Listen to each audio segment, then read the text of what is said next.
about something I feel very passionate about.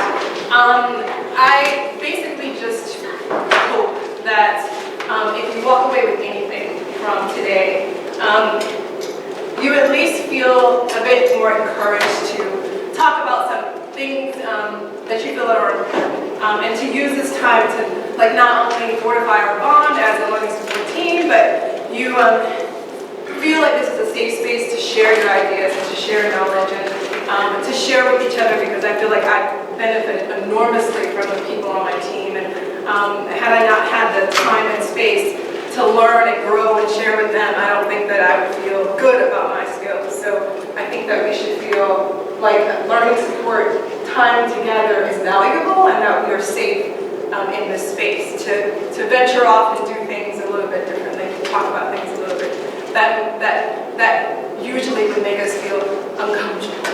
Okay. So I'm going to give you maybe 30 seconds to look at the people at your table, and I want you to think of words that we associate with the word inclusion. So not that are necessarily synonymous with the word inclusion, but that we oftentimes associate or read, whenever we read about inclusion. Okay. Diversity. Diversity. Everyone. Everyone. Respect. Respect. Ability. Ability. What else? Flexible. Flexible. So we're not going to get to solve all of this, but what I'd like to do is just lightly touch on awareness, right? Awareness of self. And that can be kind of tricky, so I'm going to go through a couple of other things before we get to that exercise. So, I present to you the identity wheel for the third culture person developed by moi. What I've done is I've looked over various representations of the different elements of identity, and I've also kind of synced that with, are you guys familiar with that book, Third Culture Kid? Right?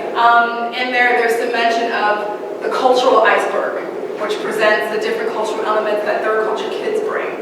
And I've synced those because I feel like even if we're not a third culture person in this room, we've adopted a third culture identity just by being here. We become multicultural, right? So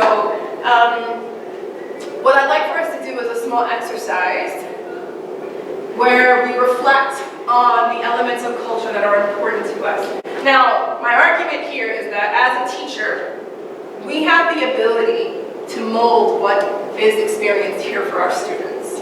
But we all come with these external characteristics that are oftentimes imposed on us.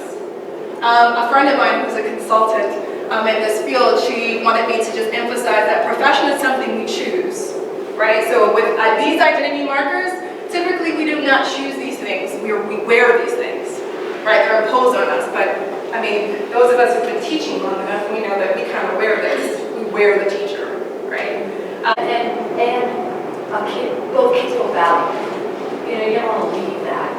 And so I have been frustrated not, when you talk about red language or how to approach something, I have been frustrated because I know they're little and it doesn't have to be like that. Can I just ask a question? Maybe you guys can help me. We didn't talk about this, but I'm a teacher, I'm a grown woman.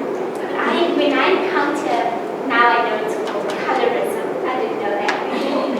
But I'm in the middle school, I've been there 3 years, and there are 2 people, like me and another teacher, who happen to be the same color, but we don't look the same. And I don't think we do, except for the color of our skin. And I keep getting called by the other person's name, and she keeps getting called by my name, and we give each other stuff in each other's boxes. And I don't know how to respond when someone goes, "Hey, Hasna." I don't know what to say. No, I'm the other brown person. What do I say? And that's pretty much what I say. When they continue with them all the time, like, other me. It's so awkward. It's really awkward. I don't know how to be polite, but I am offended. Right. Right. I mean, and so then it's like, okay, what do we do in these instances? Because we are agreeable as human beings, and we don't like making people feel uncomfortable, right? Like, we don't want to do that. We don't want to disturb or disrupt the flow of communication. But, at some point you have to draw the line and say that this is bothering me, right? Because, and I hope that, referring back to the studies, I don't want to put through too many of the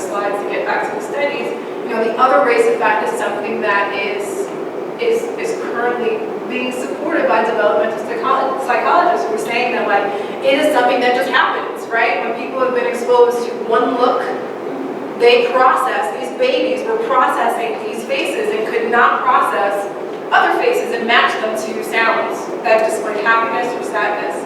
And so that just means that as we get older, we lose our ability, or really our ability becomes narrower and narrower and narrower based on on who we're exposed to, right? So like if you think about our kids, man, they're exposed to everybody. And they're being exposed to everybody in the early developmental years of their life.